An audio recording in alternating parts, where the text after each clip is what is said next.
closing the box. So you can see by looking in the box that I've packed all the wine glasses, and they took up most of the box, but there's still a little bit of room left on one side.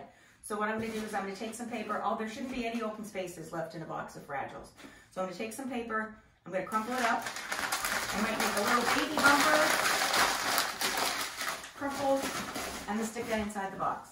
Wasn't enough to go to the top, so I'm going to take a little bit more paper, going to crumple it up,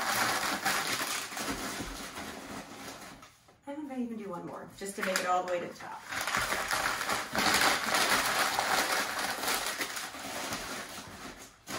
So the box is completed. It's full. I've filled in the open spaces.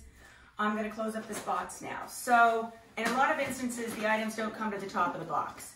And in this case, there's a little bit of room here. So we're just going to take some extra paper and put it on top so that there's padding on the top. So when the movers go to move the box and other boxes get stacked on top of it, it'll protect the items inside as much as possible. Again, I'm just going to take some paper.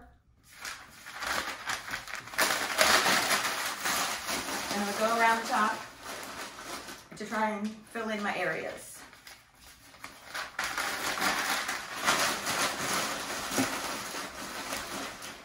I'll do one more.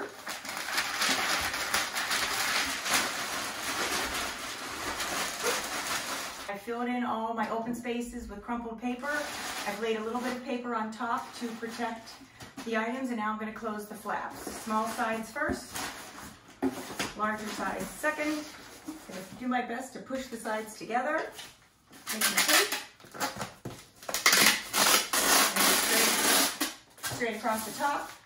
And then just like we did on the bottom, I'm going to take a piece across the side.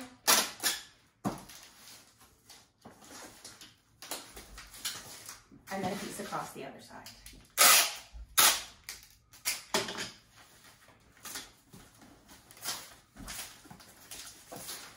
And the box is closed.